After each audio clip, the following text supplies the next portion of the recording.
C'est la première fois que j'ai des ongles aussi longs. Faut que je m'y fasse. Ça change. Je sais pas si je vais les garder longtemps, mais voilà. On verra. On va continuer le nombre de jours que je les garde. Et voilà quoi. Ça, voilà.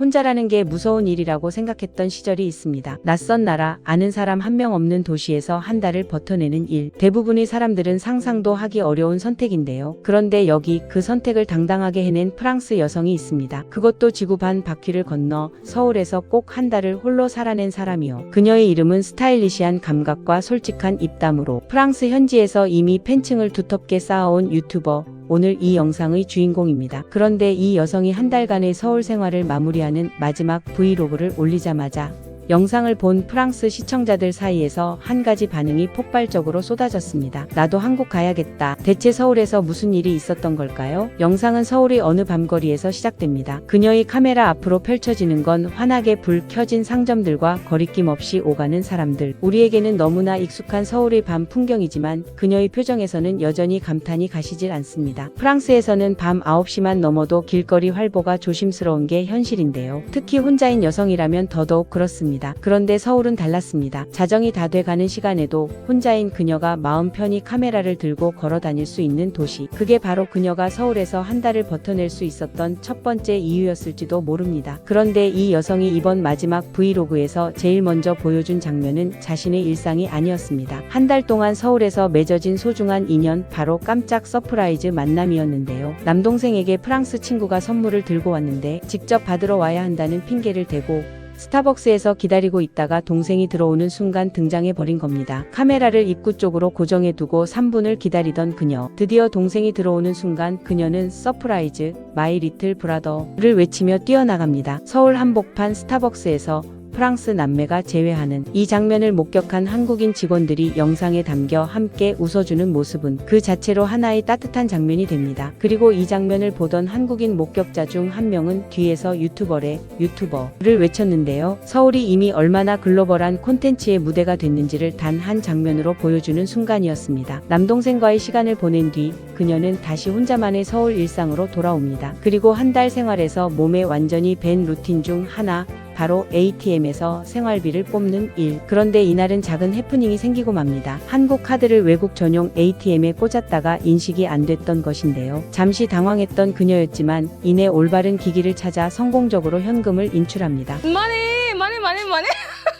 머니 를 외치며 기뻐하는 모습은 한 달 서울 생활을 버텨온 생존자의 작은 승리처럼 느껴지기도 하는데요. 사실 한국의 ATM 시스템은 외국인들에게도 매우 친절하게 설계돼 있습니다. 영어 안내는 물론이고 다양한 외국 카드를 지원하는 기기가 곳곳에 배치돼 있으니까요. 처음엔 헷갈렸어도 한번 익히고 나면 오히려 더 편하다는 게 장기 체류 외국인들의 한결같은 이야기입니다. 신발 가게에 들른 그녀는 검정 미디 스커트에 굽 있는 플랫 슈즈를 신어보며 분위기 있는 모습을 연출합니다. 친구와 함께 여러 켤레를 신어보며 매장을 오가는 이 장면에서 그녀는 한국의 가게들이 얼마나 부담 없이 들어와서 물건을 구경하고 입어볼 수 있는 분위기인지를 자연스럽게 보여줍니다. 프랑스의 일부 의류 매장은 직원 눈치가 보여 제대로 구경하기조차 어려운 경우가 있는데 한국은 오히려 점원이 먼저 다가와 도움을 주는 분위기라 처음 오는 외국인들도 편하게 쇼핑을 즐길 수 있다고들 합니다. 쇼핑을 마친 그녀가 향한 곳은 틱톡에서 발견했다는 브런치 카페. 혼자서 카메라를 들고 골목골목을 누비며 카페를 찾아가는 모습에서 한 달간 서울을 완전히 자신의 도시로 만들어버린 사람의 여유가 느껴집니다. 그리고 잠시 후 드디어 그 브런치 플레이트가 등장합니다. 베이컨, 계란, 감자, 샐러드가 가득 담긴 접시를 받아든 그녀의 표정은 그야말로 압도된 표정이었는데요.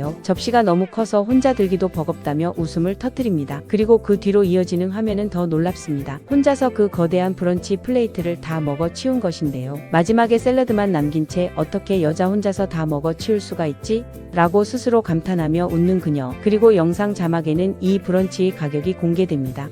19,300원. 유로로 환산하면 고작 11유로. 우리 돈으로는 약 19,000원. 베이컨, 계란, 토스트, 샐러드, 감자, 음료까지 포함된 이 브런치 풀세트가 단돈 11유로라는 사실에 그녀는 한동안 말을 잇지 못합니다. 프랑스에서 커피 한 잔에 크루아상 하나만 먹어도 거의 비슷한 가격이 나오거든요. 한국 브런치 카페의 가성비가 얼마나 충격적이었는지 그 짧은 침묵이 모든 걸 설명해주고 있었습니다. 배를 든든하게 채운 뒤 그녀가 향한 곳은 네일샵. 틱톡에서 봐두었던 가게를 직접 찾아가 손톱을 새로 단장하는데요. 완성된 손톱을 카메라에 보여주며 이렇게 긴 손톱은 태어나서 처음이에요 라고 만족해하는 그녀. 한 달이라는 시간 동안 서울은 그녀에게 네일샵 하나도 그냥 지나치지 않고 제대로 즐기는 법을 가르쳐준 것 같습니다. 한국 네일 아트 문화는 이미 전 세계적으로도 유명하지만 직접 해보기 전까지는 그 퀄리티와 가격 경쟁력을 제대로 실감하기 어렵거든요. 유럽에서 비슷한 수준의 네일을 받으려면 몇 배의 비용이 필요한 경우가 대부분이니까요.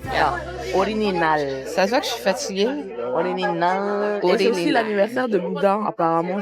드디어 아버지가 서울에 도착했습니다. 친구 네이트와 함께 서울을 처음 방문한 아버지와의 합류 장면인데요. 도착한 지 몇 시간도 안 됐는데 이렇게 마주 앉아 함께 식사를 나누다니 믿기지 않는다며 감격하는 그녀. 그리고 이 식사 자리에서 그녀는 서울을 처음 방문한 아버지에게 진심을 담아 말합니다. 정말로 와서 즐겨. 이 도시는 그럴 자격이 있어. 한 달 동안 서울을 온몸으로 경험한 딸이 아버지에게 건네는 최고의 여행 추천사였습니다. 이후 그녀는 서울에서의 마지막 날들을 더 알차게 채워갑니다. 버무리 떡볶이 가게 앞에서 메뉴판을 보며 너무 안 비싸다고 자막을 달아두고 단돈 4,800원짜리 매운 떡볶이부터 5,000원짜리 김밥까지 줄줄이 손가락질하며 감탄하는데요. 프랑스에서 이 정도 가격이면 물 한 병 사기도 빠듯한 게 현실이거든요. 한국의 분식 가격표는 그녀에게 매번 신선한 충격이었던 것 같습니다. 그리고 이날 먹은 버거에 대해서는 한마디를 덧붙이는데 프랑스에서 먹어본 버거보다 맛있어요. 지금까지 먹어본 중 최고예요 라는 최고의 찬사를 남깁니다. 한국의 버거가 본고장 프랑스의 버거를 이겨버린 순간이었습니다. 그리고 마침내 한 달간의 서울 생활을 마무리하는 마지막 고백이 흘러나옵니다. 혼자 여행을 해도 결코 혼자가 아니라는 것. 한 달이라는 시간이 그녀에게 가르쳐준 가장 큰 깨달음이었습니다. 그리고 그 온기를 가장 많이 채워준 도시가 서울이었다는 것을